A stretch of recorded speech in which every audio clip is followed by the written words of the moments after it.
الحمد للہ رب العالمین والعاقبۃ للمتقین والصلاة والسلام علی رسولہ محمد وعلی آلہ واصحابہ اجمعین اما بعد اعوذ باللہ من الشیطان الرجیم بسم اللہ الرحمن الرحیم یا ایہا الذین آمنوا کتب علیکم الصیام کما کتب علی الذین من قبلکم اے مسلمانوں، تم پر روزہ اسی طرح فرض کیا گیا ہے جس طرح تم سے پہلی امتوں پر فرض کیا گیا تھا۔ صدق اللہ العظیم۔ برادران اسلام،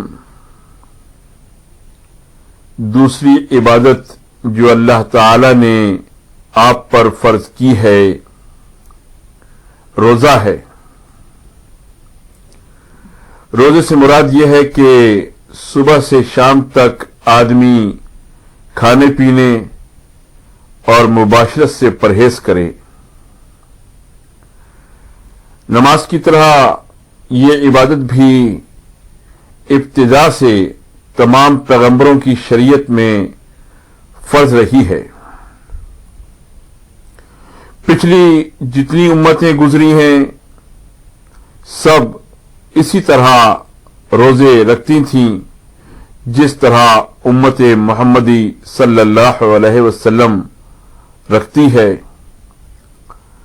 البتہ روزے کے احکام اور روزوں کی تعداد اور روزے رکھنے کے زمانے میں شریعتوں کے درمیان فرق رہا ہے۔ آج بھی ہم دیکھتے ہیں کہ اکثر مذاہب میں روزہ کسی نہ کسی شکل میں ضرور موجود ہے، اگرچہ لوگوں نے اپنی طرف سے بہت سی باتیں ملا کر اس کی شکل بگاڑ دی ہے۔ ابھی جو میں نے آیت آپ کے سامنے تلاوت کی سورہ بقرہ کی آیت نمبر 183 کہ یا ایھا الذین آمنوا کتب علیکم الصیام کما کتب علی الذین من قبلکم، یعنی اے مسلمانوں تم پر روزہ اسی طرح فرض کیا گیا ہے جس طرح تم سے پہلی امتوں پر فرض کیا گیا تھا۔ اس آیت سے معلوم ہوتا ہے کہ اللہ تعالی کی طرف سے جتنی شریعتیں آئی ہیں وہ کبھی روزے کی عبادت سے خالی نہیں رہی ہیں۔ غور کیجئے کہ آخر روزے میں کیا بات ہے جس کی وجہ سے اللہ تعالی نے اس عبادت کو ہر زمانے میں فرض کیا ہے۔ اس سے پہلے کئی مرتبہ آپ سے بیان کر چکا ہوں کہ اسلام کا اصل مقصد انسان کی پوری زندگی کو اللہ تعالی کی عبادت بنا دینا ہے۔ انسان عبد یعنی بندہ پیدا ہوا ہے اور عبدیت یعنی بندگی اس کی عین فطرت ہے۔ اس لیے عبادت یعنی خیال و عمل میں اللہ کی بندگی کرنے سے کبھی ایک لمحے کے لیے بھی اس کو آزاد نہ ہونا چاہیے۔ اسے اپنی زندگی کے ہر معاملے میں ہمیشہ اور ہر وقت یہ دیکھنا چاہیے کہ اللہ تعالی کی رضا و خوشنودی کس چیز میں ہے اور اس کا غضب اور ناراضگی کس چیز میں ہے۔ پھر جس طرف اللہ کی رضا ہو ادھر جانا چاہیے اور جس طرف اس کا غضب اور اس کی ناراضگی ہو اس سے یوں بچنا چاہیے جیسے آگ کے انگارے سے کوئی بچتا ہے۔ جو طریقہ اللہ نے پسند کیا ہو اس پر چلنا چاہیے اور جس طریقے کو اس نے پسند نہ کیا ہو اس سے بھاگنا چاہیے۔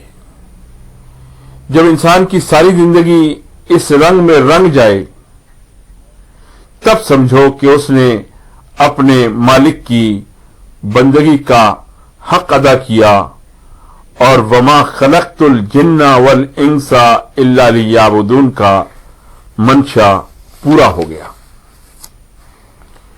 ये बात भी इससे पहले मैं बयान कर चुका हूं कि नमाज, रोजे, हज और ज़कात के नाम से जो इबादतें हम पर फर्ज की गई हैं, इनका असल मकसद उसी बड़ी इबादत के लिए हमको तैयार करना है।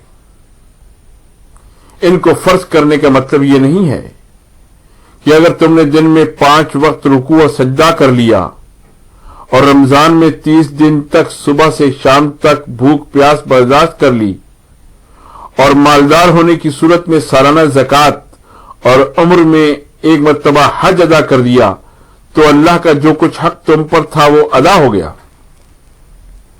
और इसके बाद तुम उसकी बंदगी से आजाद हो गए कि जो चाहो करते फिरो।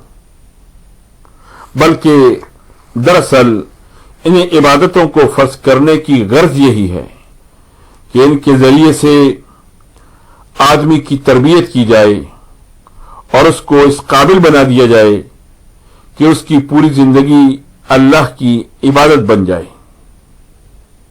आइए अब इस मकसद को सामने रखकर हम देखें कि रोजा किस तरह आदमी को इस बड़ी इबादत के लिए तैयार करता है। रोजे के सिवा दूसरी जितनी इबादतें हैं वो किसी न किसी ज़ाहिरी हरकत से अदा की जाती हैं। मसलन नमाज में आदमी उठता और बैठता और रुकू और सजदा करता है, जिसको हर शख्स देख सकता है। हज में एक लंबा सफर करके जाता है और फिर हजारों लाखों आदमियों के साथ सफर करता है। ज़कात भी कम से कम एक शख्स देता है और दूसरा शख्स लेता है। इन सब इबादतों का हाल छुप नहीं सकता।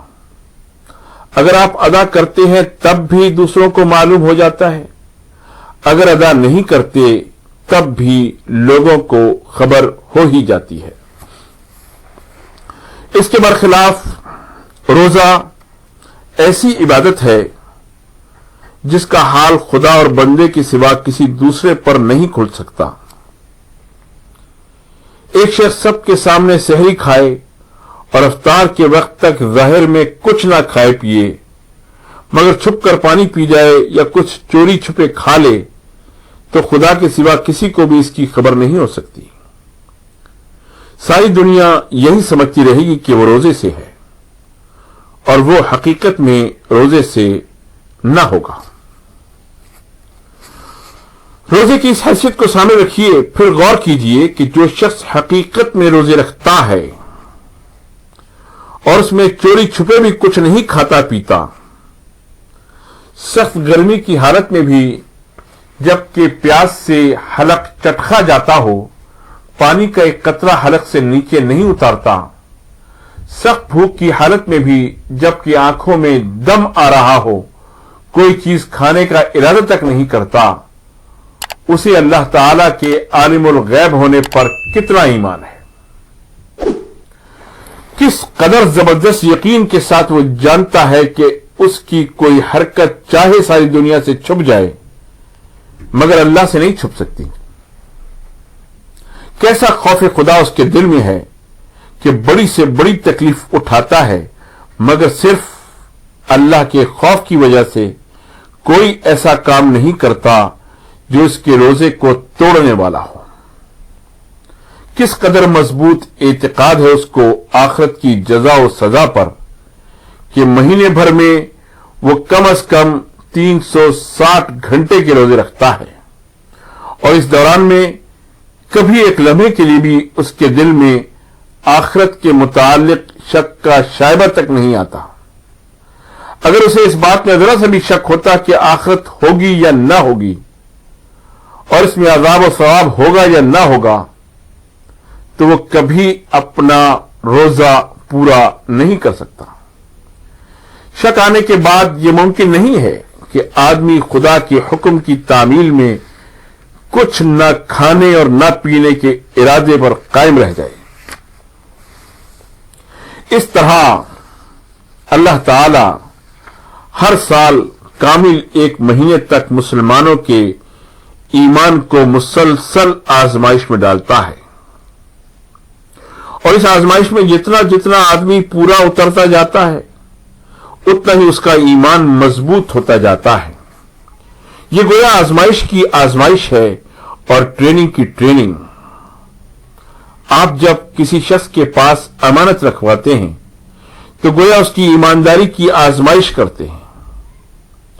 अगर वो इस आजमाइश में पूरा उतरे और अमानत में खयानत न करे तो उसके अंदर अमानतों का बोझ संभालने की और ज्यादा ताकत पैदा हो जाती है और वो ज्यादा अमीन बनता चला जाता है।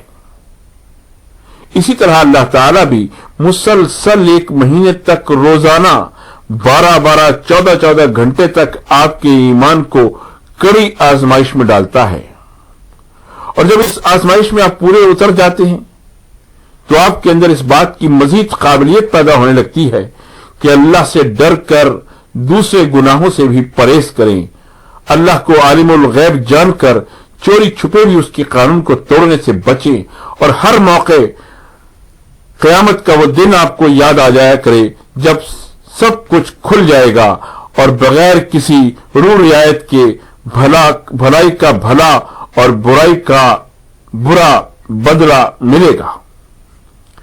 यही मतलब है इस आयत का कि या अय्युहल्लज़ीना आमनू कुतिबा अलैकुमुस्सियामु कमा कुतिबा अलल्लज़ीना मिन क़ब्लिकुम लअल्लकुम तत्तक़ून, कि ए अहले ईमान तुम्हारे ऊपर रोजे फर्ज किए गए हैं जिस तरह तुमसे पहले लोगों पर भी फर्ज किए गए थे, शायद कि तुम परहेजगार बन जाओ। रोजे की एक दूसरी खुसूसियत भी है और वो ये है कि ये एक लंबी मुद्दत तक शरीयत के अहकाम की लगातार इताअत कराता है। नमाज की मुद्दत एक वक्त में चंद मिनट से ज्यादा नहीं होती। ज़कात अदा करने का वक्त साल भर में सिर्फ एक वक्त आता है। हज में अलबत्ता लंबी मुद्दत सर्फ होती है मगर इसका मौका उम्र भर में एक दफा आता है और वो भी सबके लिए नहीं। इन सब के बरखिलाफ रोजा हर साल पूरे एक महीने तक शब रोज शरीयत मोहम्मदी सल्लल्लाहु अलैहि वसल्लम के इत्तिबा की मशक कराता है। सुबह सहरी के लिए उठो, ठीक फला वक्त पर खाना पीना सब बंद कर दो, दिन भर फला फला काम कर सकते हो और फला फला काम नहीं कर सकते, शाम को ठीक फला वक्त पर अफ्तार करो, फिर खाना खाकर आराम लो, फिर तरावी के लिए दौड़ो। इस तरह हर साल कामिल महीने भर सुबह से शाम तक और शाम से सुबह तक मुसलमान को मुसलसल फौजी सिपाहियों की तरह पूरे कायदे और ज़ाब्ते में बांध कर रखा जाता है और फिर 11 महीने के लिए उसे छोड़ दिया जाता है ताकि जो तरबियत उस एक महीने में उसने हासिल की है उसके असरात जाहिर हों और जो कमी पाई जाए वो फिर दूसरे साल की ट्रेनिंग में पूरी की जाए। इस किस्म की तरबियत के लिए एक शख्स को अलग अलग लेकर तैयार करना किसी तरह मौजू नहीं होता। फौज में आप देखते हैं कि एक एक शख्स को अलग अलग कवायद नहीं कराई जाती बल्कि पूरी फौज की फौज एक साथ कवायद करती है। सबको एक वक्त के बिगल की आवाज पर उठना और बिगल की आवाज पर काम करना होता है ताकि उनमें जमात बनकर मुत्तफिका काम करने की आदत हो और इसके साथ ही वो सब एक दूसरे की तरबियत में मददगार भी हो। यानी एक शख्स की तरबियत में जो कुछ नुकसान रह जाए उसकी कमी को दूसरा और दूसरे की कमी को तीसरा पूरा कर दे। इसी तरह इस्लाम में भी रमजान का महीना रोजे की इबादत के लिए मखसूस किया गया और तमाम मुसलमानों को हुक्म दिया गया कि एक वक्त में सब के सब मिलकर रोजा रखें। इस हुक्म ने इनफरादी इबादत को इज्तिमाई इबादत बना दिया। जिस तरह एक के अदद को लाख से ज़रब दो तो लाख का जबरदस्त अदद बन जाता है, इसी तरह एक एक शख्स के रोजा रखने से जो इखलाकी और रूहानी फायदे हो सकते हैं, लाखों करोड़ों आदमियों के मिलकर रोजा रखने से वो लाखों करोड़ों गुने ज्यादा बढ़ जाते हैं। रमजान का महीना पूरी फिजा को नेकी और परहेजगारी की रूह से भर देता है। पूरी कौम में गोया तकवा की खेती सरसब्ज हो जाती है। हर शख्स न सिर्फ खुद गुनाहों से बचने की कोशिश करता है, बल्कि अगर उसमें कोई कमजोरी होती है तो उसके दूसरे बहुत से भाई जो उसकी तरह रोजेदार हैं उसकी पुष्ट पनाह बन जाते हैं।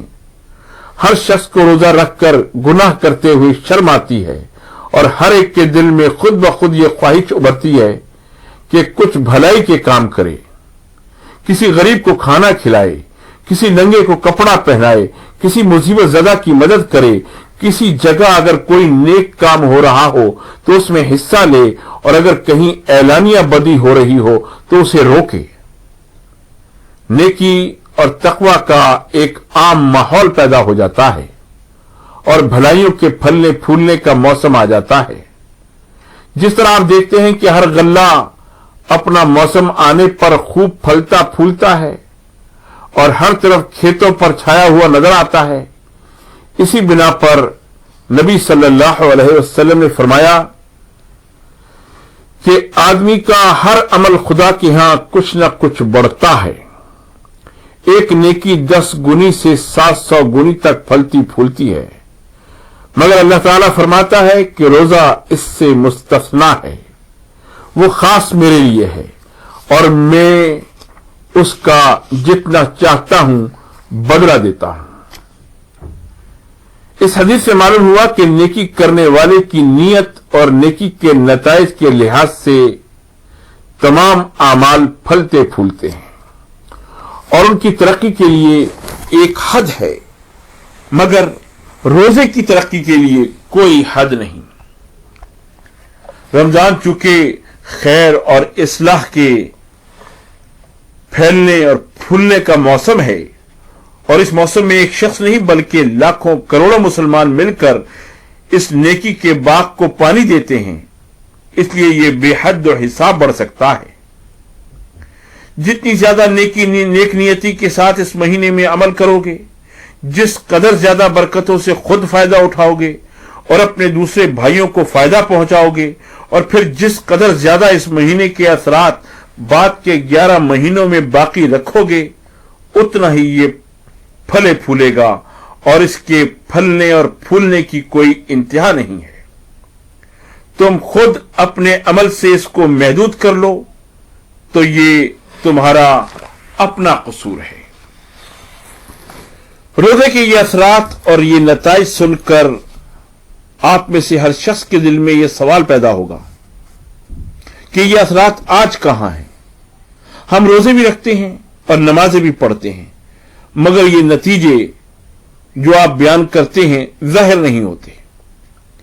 इसकी वजह तो मैं आपसे पहले बयान कर चुका हूं और वो ये है कि इस्लाम के अज्जा को अलग अलग कर देने के बाद और बहुत सी नई चीजें उसमें मिला देने के बाद आप उन नताइज की तवक्को नहीं कर सकते जो पूरे निजाम की बंधी हुई सूरत ही में जाहिर हो सकते हैं। इसके अलावा दूसरी वजह यह है कि इबादत के मुतालिक आपका नुक्ता नजर बदल गया है। अब आप ये समझने लगे हैं कि महज सुबह से शाम तक कुछ न खाने और न पीने का नाम इबादत है और जब ये काम आपने कर लिया तो इबादत पूरी हो गई। इसी तरह दूसरी इबादतों की भी महज जाहिरी शक्ल को आप इबादत समझते हैं और इबादत की असल रूह जो आपके हर अमल में होनी चाहिए उससे आम तौर पर आपके 99% बल्कि इससे भी ज्यादा आदमी गाफिल हैं। इसी वजह से ये इबादत अपने पूरे फायदे नहीं दिखाती, क्योंकि इस्लाम में तो नीयत और फहम और समझ बूझ ही पर सब कुछ मुनहसर है। इंशाअल्लाह आइंदा खुतबे में इस मजमून की पूरी तशरीह करूंगा। बरादरान इस्लाम, हर काम जो इंसान करता है उसमें दो चीज़ें लाजमी तौर पर हुआ करती हैं। एक चीज़ तो वो मकसद है जिसके लिए काम किया जाता है, और दूसरी चीज़ उस काम की वो ख़ास शक्ल है जो इस मकसद को हासिल करने के लिए इख्तियार की जाती है। मसलन खाना खाने के फ़ेल को लीजिए। खाने से आपका मकसद ज़िंदा रहना और जिस्म की ताकत को बहाल रखना है। इस मकसद को हासिल करने की सूरत यह है कि आप निवाले बनाते हैं, मुंह में ले जाते हैं, दांतों से चबाते हैं और हलक के नीचे उतारते हैं। चूंकि इस मकसद को हासिल करने के लिए सबसे ज़्यादा कारगर और सबसे ज़्यादा मुनासिब तरीक़ा यही हो सकता था, इसलिए आपने इसी को इख्तियार किया। लेकिन आप में से हर शख्स जानता है कि असल चीज़ वो मकसद है जिसके लिए खाना खाया जाता है, न कि खाने की फ़ेल की ये सूरत। अगर कोई शख्स लकड़ी का बुरादा या राख या मट्टी लेकर उसके निवाले बनाए और मुंह में ले जाए और दांतों से चबाकर हलक से नीचे उतार ले, तो आप उसे क्या कहेंगे? यही कि उसका दिमाग खराब है। क्यों? इसलिए कि वो अहमक खाने के असल मकसद को नहीं समझता और इस गलत फहमी में मुब्तला है कि बस फेल खुर्दन के इन चारों अरकान को अदा कर देने ही का नाम खाना है। इसी तरह आप उस शख्स को भी बिल्कुल पागल करार देंगे जो रोटी खाने के बाद फौरन ही हलक में उंगली डालकर कै कर देता हो और फिर शिकायत करता हो कि रोटी खाने के जो फायदे बयान किए जाते हैं वो मुझे हासिल ही नहीं होते, बल्कि मैं तो उल्टा रोज बरोज दुबला होता जा रहा हूं और मर जाने की नौबत आ गई है। ये अहमक अपनी इस कमजोरी का इल्जाम रोटी और खाने पर रखता है, हालांकि हमाकत उसकी अपनी है। उसने अपनी नादानी से यह समझ लिया कि खाने का फेल जितने अरकान से मुरक्कब है, बस उनको अदा कर देने ही से जिंदगी की ताकत हासिल हो जाती है। इसलिए उसने सोचा कि अब रोटी का बोझ अपने मैदे में क्यों रखूं, क्यों ना उसे निकाल फेंका जाए ताकि पेट हल्का हो जाए। खाने के अरकान तो मैं अदा कर ही चुका हूं। यह अहमकाना ख्याल जो उसने कायम किया और फिर उसकी पैरवी की, उसकी सदा भी तो आखिर उसी को भुगतनी चाहिए। उसको जानना चाहिए था कि जब तक रोटी पेट में जाकर हजम ना हो और खून बनकर सारे जिस्म में फैल ना जाए, उस वक्त तक जिंदगी की ताकत हासिल नहीं हो सकती। खाने के ज़हरी अरकान भी अगरचे जरूरी हैं, क्योंकि उनके बगैर रोटी मैदे तक नहीं पहुंच सकती, मगर महज इन ज़हरी अरकान की अदा कर देने से काम नहीं चलता। इन अरकान में कोई जादू भरा हुआ नहीं है कि उन्हें अदा करने से बस तिल्स्माती तरीके पर आदमी की रगों में खून दौड़ने लगता हो। खून पैदा करने के लिए तो अल्लाह ने जो कानून बनाया है उसी के मुताबिक वो पैदा होगा। उसको तोड़ोगे तो अपने आप को खुद हलाक करोगे। ये मिसाल जो इस तफसील के साथ मैंने आपके सामने बयान की है, इस पर आप गौर कीजिए तो आपकी समझ में आ सकता है कि आज आपकी इबादतें क्यों बेअसर हो गई हैं। जैसा कि मैं पहले भी आपसे बारहा बयान कर चुका हूं, सबसे बड़ी गलती यही है कि आपने नमाज, रोजे के अरकान और उनकी ज़ाहिरी सूरतों ही को असल इबादत समझ रखा है, और आप इस ख्याल खाम में मुब्तला हो गए हैं कि जिसने ये अरकान पूरी तरह अदा कर दिए उसने बस अल्लाह की इबादत कर दी। आपकी मिसाल उसी शख्स की सी है जो खाने के चारों अरकान यानी निवाला बनाना मुंह में रखना, चबाना, हलक से नीचे उतार देना, बस इन्हीं चारों के मजमूए को खाना समझता है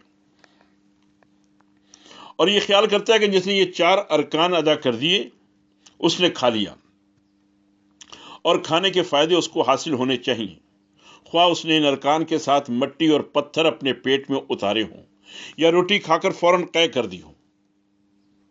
अगर हकीकत में आप लोग इस हमाकत में मुब्तला नहीं हो गए हैं तो मुझे बताइए कि ये क्या माजरा है कि जो रोज़ेदार सुबह से शाम तक अल्लाह की इबादत में मशगूल होता है वह ऐन इस इबादत की हालत में झूठ कैसे बोलता है, गीबत किस तरह करता है, बात बात पर लड़ता क्यों है, उसकी जुबान से गालियां क्यों निकलती हैं, वो लोगों का हक कैसे मार खाता है, हराम खाने और हराम खिलाने के काम किस तरह कर लेता है और फिर यह सब काम करके भी अपने नज़दीक ये कैसे समझता है कि मैंने खुदा की इबादत की है। क्या उसकी मिसाल उस शख्स की सी नहीं है जो राख और मिट्टी खाता है और महज खाने के 4 अरकान अदा कर देने को समझता है कि खाना उसको कहते हैं। फिर मुझे बताइए कि ये क्या माजरा है कि रमज़ान भर में तकरीबन 360 घंटे खुदा की इबादत करने के बाद जब आप फारिग होते हैं तो इस पूरी इबादत के तमाम असरात शव्वाल की पहली तारीख को काफूर हो जाते हैं। हिंदू अपनी त्योहारों में जो कुछ करते हैं वही सब आप ईद के ज़माने में करते हैं। हद यह है कि शहरों में तो ईद के रोज़ बदकारी और शराब नोशी और कमारबाजी तक होती है और बाज़ जालिम तो मैंने ऐसे देखे हैं जो रमज़ान के ज़माने में दिन को रोज़ा रखते हैं और रात को शराब पीते और जिना करते हैं। आम मुसलमान खुदा के फजल से इस कदर बिगड़े हुए तो नहीं हैं, मगर रमज़ान ख़त्म होने के बाद आप में से कितने ऐसे हैं जिनके अंदर ईद के दूसरे दिन भी तकवा और परहेजगारी का कोई असर बाकी रह जाता हो। खुदा के कवानीन की खिलाफवर्जी में कौन सी कसर उठा रखी जाती है, नेक कामों में कितना हिस्सा लिया जाता है और नफसानियत में क्या कमी आ जाती है। सोचिए और गौर कीजिए कि इसकी वजह आखिर क्या है। मैं आपको यकीन दिलाता हूं इसकी वजह सिर्फ यह है कि आपके जहन में इबादत का मफहूम और मतलब ही गलत हो गया है।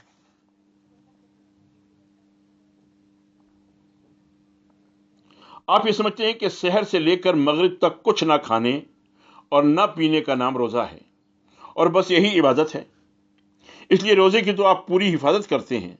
खुदा का खौफ आपके दिल में इस कदर होता है कि जिस चीज़ में रोज़ा टूटने का ज़रा सा अंदेशा भी हो उससे भी आप बचते हैं। अगर जान पर भी बन जाए तब भी आपको रोज़ा तोड़ने में तामुल होता है। लेकिन आप ये नहीं जानते कि यह भूखा प्यासा रहना असल इबादत नहीं बल्कि इबादत की सूरत है, तरीक़ा है। और यह सूरत मुकर्रर करने से मकसूद यह है कि आपके अंदर खुदा का खौफ और खुदा की मोहब्बत पैदा हो और आपके अंदर इतनी ताकत पैदा हो जाए कि जिस चीज़ में दुनिया भर के फ़ायदे हों मगर खुदा नाराज़ होता हो उससे अपने नफ्स पर जबर करके बच सकें, और जिस चीज़ में हर तरह के ख़तरात और नुकसानात हों मगर खुदा उससे खुश होता हो इस पर आप अपने नफ्स को मजबूर करके आमादा कर सकें। ये ताकत उसी तरह पैदा हो सकती है कि आप रोज़े के मकसद को समझते और महीने भर तक आपने खुदा के खौफ और खुदा की मोहब्बत में अपने नफ्स को ख्वाहिशात से रोकने और खुदा की रज़ा के मुताबिक चलाने की जो मशक की है उससे आप काम लेते।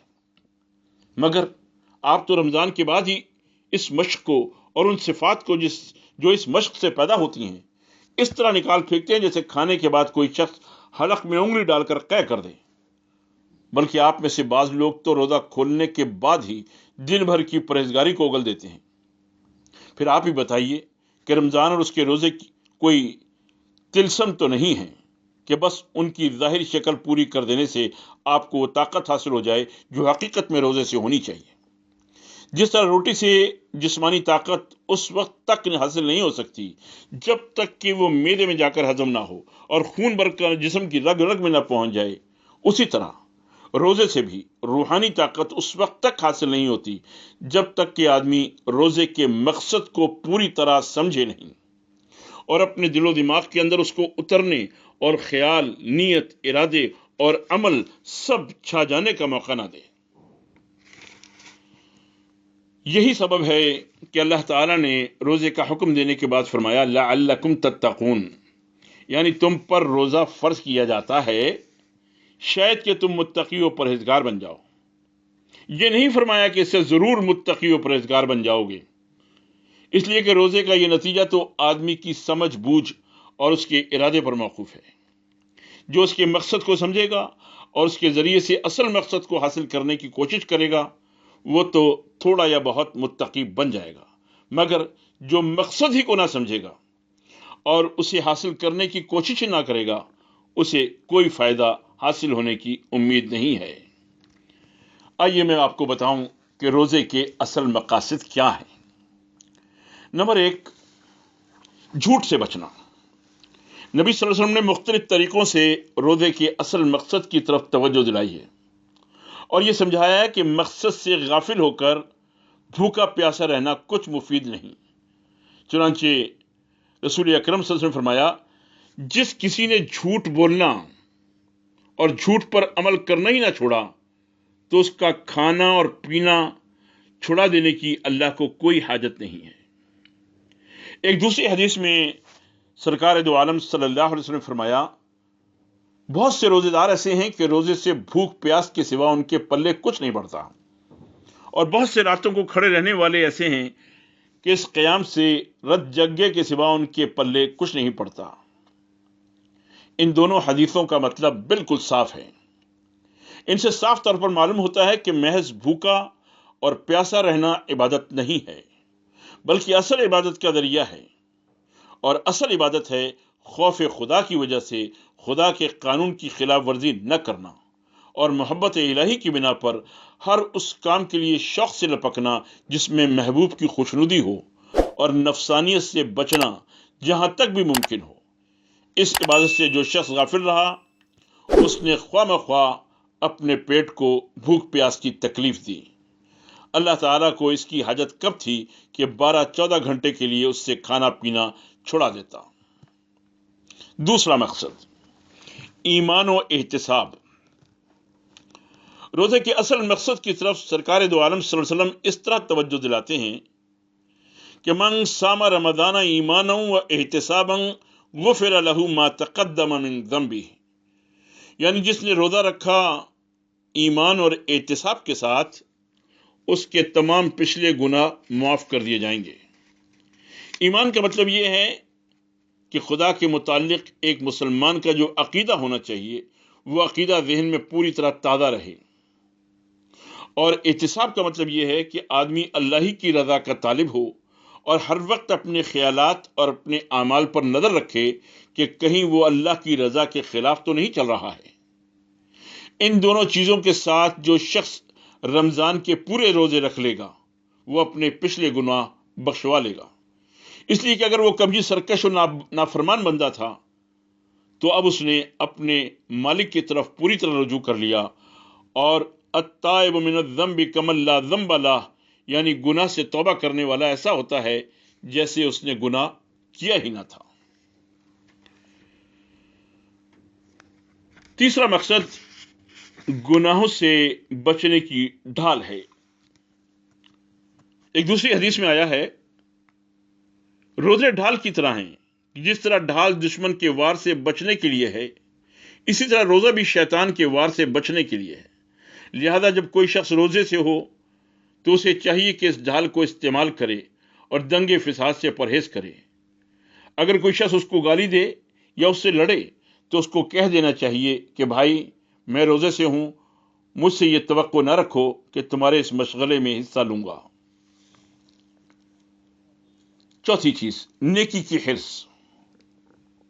دوسری احادیث میں حضور صلی اللہ علیہ وسلم نے بتایا کہ روزے کی حالت میں آدمی کو زیادہ سے زیادہ نیک کام کرنے چاہیے اور ہر بھلائی کا شوقین بن جانا چاہیے۔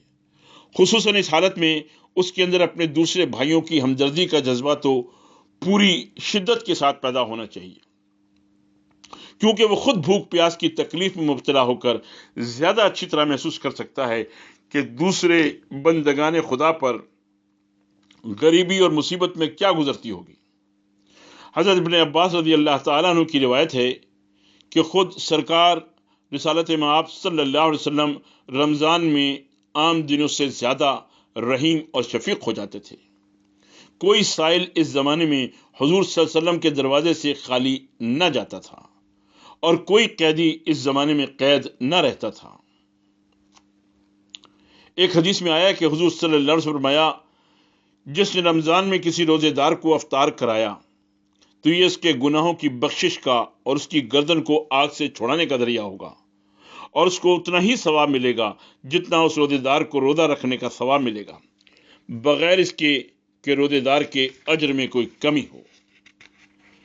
یہ روزے کے مقاصد ہیں: جھوٹ سے بچنا، اپنا ایمان اور احتساب کرتے رہنا، گناہوں سے بچنے کی ڈھال کی صورت اختیار کرنا، نیکی کی حرص کرنا اور لوگوں سے محبت کرنا، ان کے حقوق ادا کرنا، ان کو روزہ کھلوانا۔ اللہ تعالی ہمیں عبادت کے اصل مقصد کو سمجھنے اور بالخصوص روزے کے اصل مقصد کو سمجھنے اور اس کا حق ادا کرنے کی توفیق عطا فرمائے۔ وآخر دعوانا ان الحمد للہ رب العالمین۔